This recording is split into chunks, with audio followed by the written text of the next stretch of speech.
I swear, the second those words came out of her mouth, something deep inside me just broke. She stood there at the foot of our bed, zipping up that red suitcase I'd bought her last Christmas. She was tossing in a pair of heels I hadn't seen in ages, and lingerie I didn't even know existed in our home. Her lips pulled into this smug little grin, like some over-the-top villain in a daytime soap, and she didn't bother to hide it anymore. "You can't stop me," she said, voice barely above a whisper. "I'm going to impress him." My heart didn't just sink. It smashed into pieces on the way down. I didn't speak at first. I couldn't. I just stood in the doorway, frozen like a damn ghost, watching my own wife pack for a week away with the guy she'd been sneaking around with. The silence between us wasn't peaceful. It was thick, heavy, screaming with betrayal. Her name's Susan Morgan. Yeah, the same woman I married 5 years ago in front of 200 people, swearing vows about forever and loyalty. I still remember her voice cracking when she said, "Till death do us part." Back then, I thought it was emotion. Turns out, it was foreshadowing. Who the hell is he? I finally managed to ask. She didn't even glance my way. Just kept rolling up some silk nightgown I hadn't seen her wear in months, maybe ever. "You don't know him," she said coolly. "He's better for me. Ambitious. Alive. Not stuck in." She paused, then repeated, "Routine. Routine." That word hit me like a punch to the chest. I wanted to scream, break something, demand some kind of explanation. But I didn't. I just stood there, watching her like someone watches their house go up in flames from the front lawn. Numb, paralyzed, completely helpless. She acted like it was no big deal, like cheating made her some kind of modern-day heroine. Her confidence didn't come from being innocent. It came from knowing I wouldn't fight back. She figured I'd crumble, let her walk out, and sob in the dark. I needed to make sense of how the hell we ended up here. And that's when it started hitting me, the signs I ignored. The sudden obsession with the gym, the new perfume bottles, those random girls' nights that ended with her stumbling in at 2 a.m., laughing like a damn teenager. The way her phone was always screened down. How she'd dodge any talk about work. How she stopped looking at me like her husband, and more like I was some guy who just happened to pay the rent. Susan used to light up the room when I walked in. Now, I was just part of the background. She paused mid-pack, pulled out a lacy pair of underwear, glanced at me with those green eyes I used to get lost in, and said, "You're overthinking this. It doesn't have to be some big dramatic thing, Wayne. Just let me live a little." Live a little? I'm the one who's been putting food on that table. I bought that suitcase. I paid for the car she's about to drive to the airport. The very bed she used to lie to me in. And now she's telling me she needs to live a little by flying off with some guy I've never even met? You really want to throw all this away? I asked her, voice low and shaking. You sure about this? Us. She smirked again. There is no us anymore. And just like that, she zipped the suitcase shut and brushed past me like I was nobody. Like I'd never been anything to her. That night, sleep didn't come. I sat on the couch, bottle of bourbon in hand, trying to wrap my head around the moment my whole world split in two. I couldn't stop seeing her face in my mind. How smug she looked. How much she seemed to enjoy twisting the knife. No tears. No explanations. No guilt. Not even a fake apology. And that was just the beginning. Because what I found out the next morning, the stuff she'd been hiding behind those flip-down phones and cloud of perfume, would push me right over the edge. I wasn't just watching my wife walk out the door. I was about to learn how long she'd been mentally checking out. The next morning, the silence in the house was deafening. I woke up with a pounding head, the kind that comes from too much bourbon and barely any sleep. Her side of the bed was still perfectly made. She hadn't even pretended to lie next to me before disappearing. I don't even know what made me do it. Maybe instinct, maybe just pure spite. But I wandered over to her nightstand, opened the drawer, and there it was. A second phone. Not her regular iPhone with the floral case and the cute Grand Canyon selfie of us as the lock screen. This one was cheap, scratched up, a burner phone, and it was buzzing softly like it still had secrets it was dying to spill. No passcode, like she figured I'd never find it. Or maybe she didn't care if I did. All the messages were there. Not just a few, dozens, maybe even hundreds. And they were all from some guy named Adam. Adam, of all damn names. Adam Thompson. Worked with her in marketing. Married, too.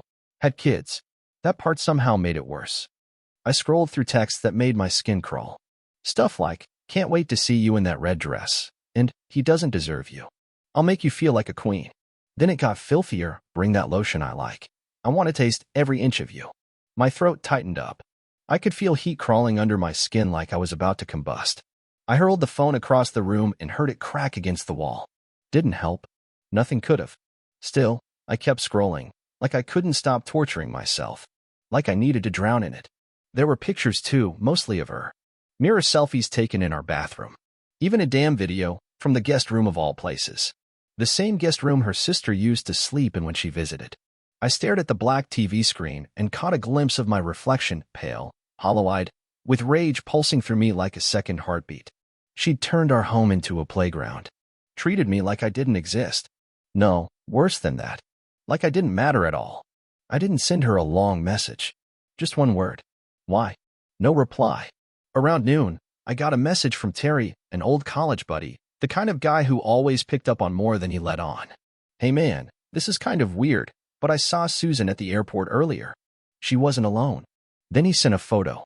Blurry, but enough to recognize them. Susan in tight jeans, sunglasses on, walking arm in arm with Adam. Her hand on his chest. Laughing. Not a single ounce of shame or fear on her face. I called her.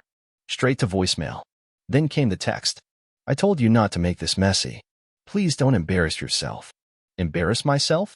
I was spiraling. The betrayal, the rage, it was boiling so hot I couldn't think straight anymore. I stormed into the closet, yanked out the gym duffel, and started throwing clothes in. Not because I was leaving. I was going to see Adam. I remembered where he lived. I'd driven Susan there a few months back when her car was in the shop. She told me she was meeting a coworker to plan an office retreat. That coworker? Adam. Of course it was Adam. I pulled into his neighborhood around 2 in the afternoon. The place looked like a damn postcard.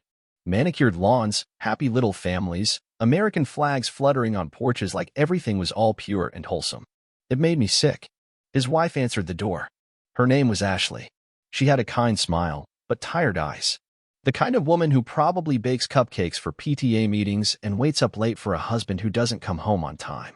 I didn't want to destroy her world, but she deserved to know. I'm Wayne, I said, my voice steady somehow. I think we need to talk. It's about your husband. And my wife. Her smile dropped like I'd snatched the soul right out of her. We sat in her living room, both of us trembling like we were made of glass. She brought out a bottle of wine with shaky hands, poured 2 glasses. I showed her the messages. She didn't cry. She just stared at the screen, dead quiet, like she'd known somewhere deep down but hadn't been ready to face it head on. Then she got up, went to the drawer, and pulled out a receipt. A hotel. Miami. 2 guests. Adam's name right there, clear as day. They weren't even trying to hide. They'd used their real names, booked the room like it was nothing. That's when it hit me. They weren't scared of being caught. They didn't care. In fact, they probably wanted us to find out eventually. They'd already moved on in their minds. We were just the leftovers. Ashley excused herself quietly, said she needed a minute. I sat there gripping the wine glass like it was the only thing keeping me from blowing apart. Then I heard her in the kitchen, those heavy, guttural sobs you don't fake. Real pain. I didn't go in. I couldn't. I was too far gone myself. All I could see was Susan's smirk, her hand on that red suitcase, and those words in my head again. You can't stop me. I should have seen it. The signs were there, plain as day. But I missed them. Or maybe I just refused to believe she was capable of this. I drove home in silence. Didn't even bother with the radio. Just the hum of the engine, and my hands locked so tight around the steering wheel my knuckles turned bone white. I only noticed when I saw myself in the rearview mirror. I looked like someone who'd been through a war. Maybe I had. The house was too quiet. Too clean. Her scent still lingered in the air, soft and ghostly. Like the kind of ghost that doesn't leave. One that likes to haunt you slow. I walked straight into the kitchen and poured the last of the bourbon into a glass. No ice, no hesitation. Sat down at the same table where we used to eat dinner, laugh about stupid things, plan trips we never took, and talk about having kids we never ended up having. I didn't even taste the drink. I just needed the burn. Then I opened my laptop. I wasn't sure why. Maybe I needed more pain to understand the full scope of it. Maybe I just couldn't look away until I'd hit rock bottom. I logged into our shared cloud drive. She probably forgot it was even still connected. Susan always hated syncing photos, said it was too techy, but she left it running. And there it was, an entire album, like some twisted vacation diary. Her and Adam. Beach photos. selfies in hotel rooms, him feeding her dessert, her kissing his cheek, his hand wrapped around her waist like she was his. But one picture hit harder than all the rest, Susan in that blue bikini I bought her on our anniversary trip to Barbados. She never wore it with me, claimed she didn't like the fit. But here she was, posing in it for Adam, smiling like she was on top of the world. The caption underneath?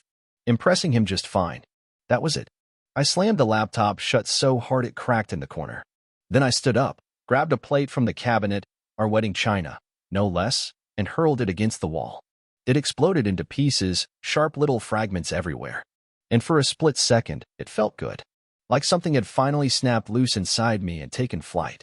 Then the front door opened. I froze.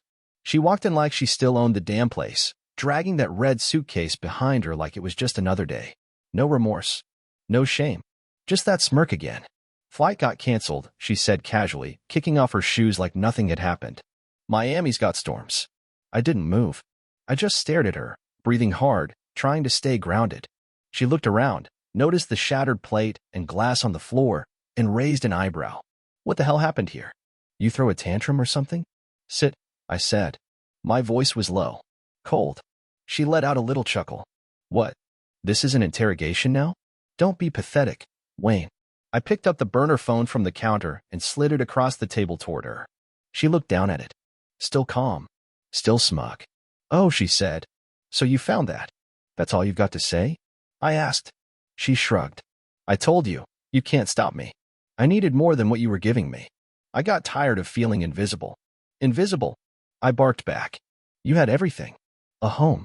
A husband who loved you. Stability. I had boredom, she snapped. Her voice was sharp now, venom laced in every syllable. You think being married to you is some kind of fairy tale? You came home, ate dinner, watched the same shows, wore the same damn shirts. You stopped being a man. You turned into furniture. I took a step back like she'd physically hit me. And Adam, I said. He's the answer? A married guy with 2 kids and a midlife crisis. She laughed, like really laughed. Cruel and clean. He's more of a man than you've ever been, she said. At least he knows how to make a woman feel alive. You? You made me feel stuck. That was it. The raw truth. Unfiltered. Poisonous. I looked her square in the eyes. You've been sleeping with him. In our house. In our bed. She didn't flinch. Didn't blink. Sometimes, she said, shrugging. When the timing worked out. I could have punched a wall. Could have screamed until my voice cracked. But I didn't. Instead, I reached over, grabbed a folder from the table, and set it down in front of her. She frowned. What's this?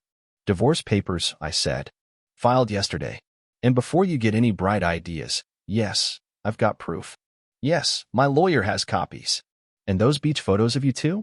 They're going to make a hell of an impression in court. For the first time, I saw something shift in her face. The smirk faltered, just for a second. You're being dramatic, she muttered. No, I said, my voice steady now. Steadier than it had been in weeks. I'm finally being the man you forgot I could be. She looked at me like I was someone she didn't recognize. And maybe, in that moment, I wasn't. I grabbed my keys and walked past her without another word. Didn't even glance back. But as I opened the front door, she called out, You'll regret this. I paused. No, I said quietly. The only thing I regret is believing you were ever anything more than a lie I married. Then I stepped out, leaving her standing in the wreckage she created. And for the first time in what felt like forever, I didn't feel shattered. I felt free. I didn't go anywhere specific. Just drove. Let the road lead me while the sun dipped low in the sky, painting everything in this angry orange glow. I didn't have a plan, just motion. My hands gripped the wheel, and the car did the rest. Eventually, I pulled into a rundown motel off the highway. One of those places with flickering neon signs and burn holes in the curtains. Exactly what I needed. A place that didn't ask questions. The room reeked of bleach and old secrets. It was perfect. I tossed my bag on the motel bed and just stood there, staring up at the ceiling fan as it spun in slow circles, like it had seen too much and didn't care anymore. My phone buzzed every few minutes. Calls. Texts. All from Susan. The messages were a carousel of contradictions, pleading, accusing, rewinding, and fast-forwarding through the same tired drama. You don't have to do this. We can fix it. You're ruining your own life. This is your fault too. I made a mistake, but you pushed me there. That last one? That one hit like a splinter under the skin. Not deep, but just enough to irritate you endlessly. I didn't reply. Instead, I blocked her number, dropped the phone on the dresser, and let the silence take over. Around midnight, I stepped outside just to breathe. The air was thick, sticky, but at least it didn't lie to me. I sat on the curb, elbows on my knees, letting it all settle in, the stillness, the hollow ache, the sharp realization that the life I thought I was living had been nothing but smoke and mirrors. Then I thought about Ashley, Adam's wife. I still had her number. After everything we'd gone through that afternoon, everything shared and shattered between us, I figured the least I could do was check in. I sent a simple text. "You okay?" She replied almost immediately. "No, but thank you for asking." We texted for a while. Nothing dramatic. Just two people trying to keep their grip on reality while the world they knew fell apart around them. She told me Adam hadn't come home. Just sent some vague message about needing space and asked her not to contact him. She was thinking about taking the kids to her sister's for a while. She asked if Susan had said anything honest, anything real. I told her the truth. She said I'm furniture. Ashley sent a broken heart emoji. Then a follow-up. "Sorry. That was dumb. You're not furniture, Wayne. She's just broken in ways we'll never fully understand." And for some reason, those words? They stuck with me. Not a fix, but a stitch. Something small, but meaningful, holding the wound together just enough so I didn't fall apart again. We stayed in touch over the next few days. Just little updates. Emotional check-ins. Nothing weird. Just human. Ashley ended up filing for divorce too. Turns out Adam had a second phone stashed in his gym bag. Same tricks. Same lies. Even lipstick-stained receipts. It was like they'd followed some playbook for betrayal, word for word. Back at the motel, I started putting the pieces of my life back together. Slowly. Quietly. Called my lawyer. Moved money around. Closed down the joint accounts. Every action made it feel a little more real. A little more mine. Then came the final slap in the face, a certified letter from Susan's lawyer. Inside, a formal request for an amicable division of assets. She wanted spousal support. A list of the things she wanted to keep. And right there at the top of the list? The house. The house. The same one she brought her affair into. The one she stood in and told me I couldn't stop her. The same one where I built a life while she built an escape. I actually laughed. Not a normal laugh. A dry, cracked one that didn't even sound like it came from me. I called my lawyer. "We're not being amicable," I said. "Not anymore." A few days later, she showed up. No heads up. No warning. Just a knock on the motel door like she still had some kind of right to be there. I opened it slow. She looked wrecked. No makeup, dark circles under her eyes, hair tied back like she'd stopped pretending to have it together. "You really meant it," she said softly. "Yeah," I told her.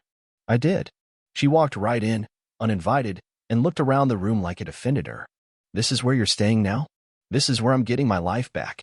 She rolled her eyes. "You're being petty." "No," I said, folding my arms. "You're being delusional. You think you can cheat, lie, humiliate me, and then stroll back in like we're just on a break." Her voice rose. "I didn't think you'd be so dramatic about it. People make mistakes. Sleeping with someone for months behind your spouse's back isn't a mistake. That's a campaign." Silence. Then she said it. Quiet. Almost broken. "He doesn't even want me now." I blinked. "What?" "Adam. After the trip fell through, he said it was getting too serious. Said I was acting crazy. He blocked me." I just stood there, letting her words settle like dust in a dead room. She wasn't sorry for what she'd done. She wasn't mourning what we had. She was just pissed that her backup plan bailed. "You know what's funny?" I said. "You burned your whole life down for a guy who saw you as a weekend fling. And now you're standing here hoping I'll be the spare tire you can fall back on." Tears welled up in her eyes, but I didn't feel sympathy. I felt nothing. "You need to leave," I said. "Wayne, please," she whispered. "I don't know what I'm doing anymore." "That makes two of us," I said, opening the door wide. "Now get out, before I call the front desk." She stood there for a moment, just outside the threshold, waiting on something. Maybe she thought I'd soften. Maybe she expected mercy or for old habits to kick in. She got none of that.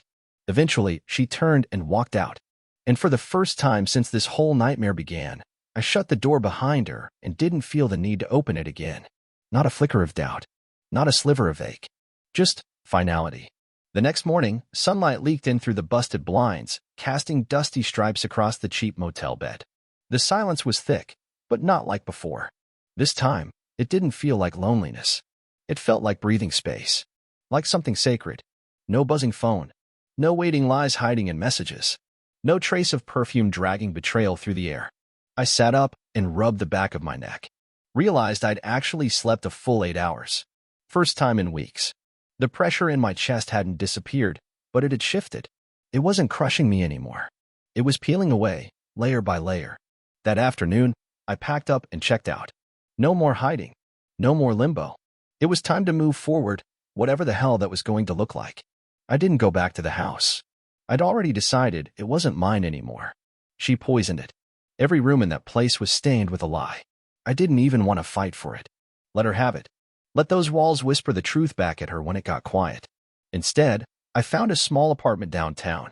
Nothing flashy, but it was clean, quiet, and, best of all, mine. I paid 6 months up front, bought just the essentials. A couch with no memories. A bed untouched by betrayal. Furniture that didn't have ghosts. I took a picture of the keys in my hand and texted it to Ashley. She replied with a thumbs up and a heart. Strange thing, we started talking more. Not like two people trauma bonding. More like we were remembering what it felt like to have a real conversation. Something unforced. Some nights, we talked for hours. Not about them, we were done with that.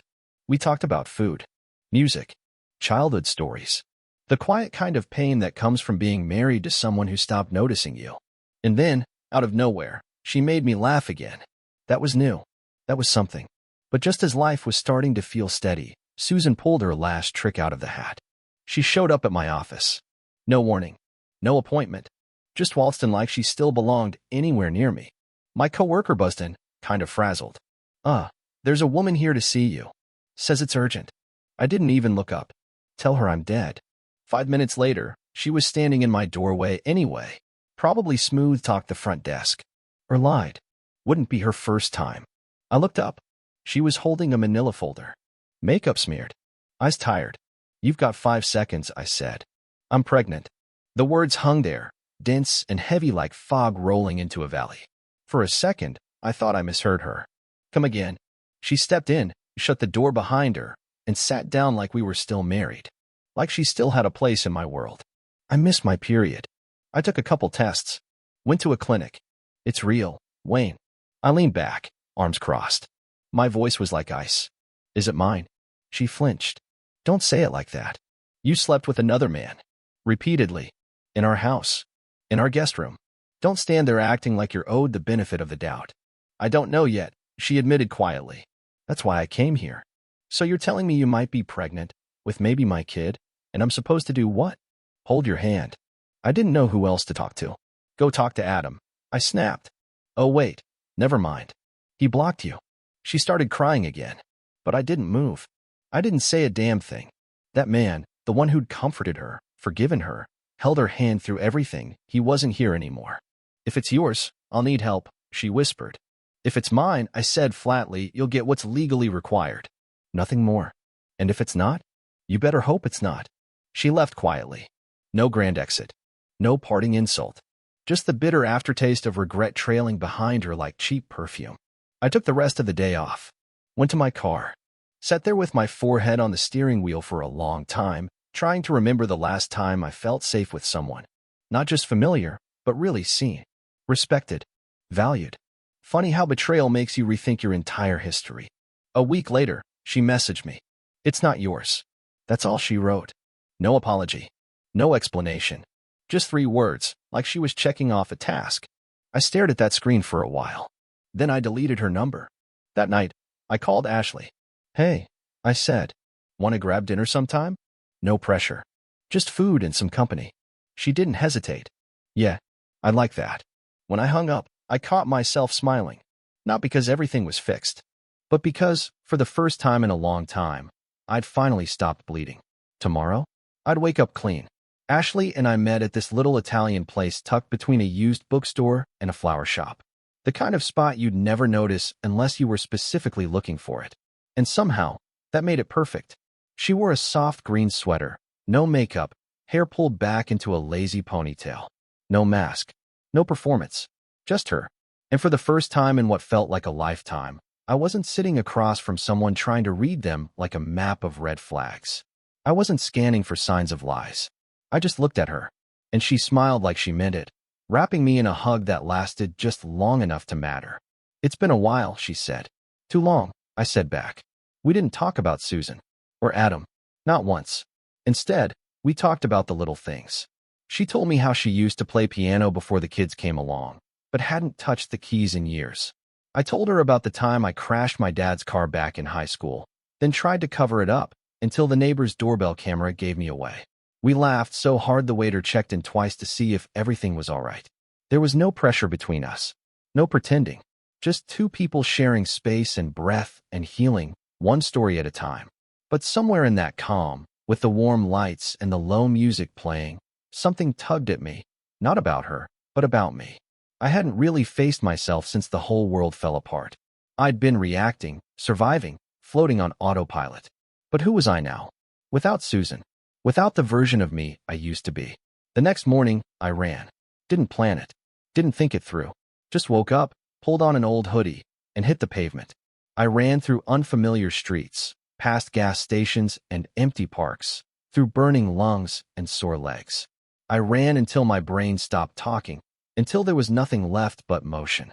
And when I finally stopped, drenched in sweat, chest heaving, I felt alive. It wasn't peace. Not yet. But it was something close. Later that week, an unknown number called. I almost ignored it. Honestly, I should have. But I answered. Wayne, her voice said. Softer. Smaller. Susan. I replied, flat as stone. I'm in therapy now, she said. Good for you. I needed to say I'm sorry. For everything. I don't expect forgiveness, but I had to say it. There was a long pause. I let it breathe. I don't hate you, I said at last. But I don't care anymore. That's what you took from me. You didn't just wreck our marriage. You numbed me to what it ever meant. She sniffled. I deserve that. Yeah, I said. You do. I hope you find whatever it is you're chasing. I will, she whispered. Then the line went dead. No yelling. No drama.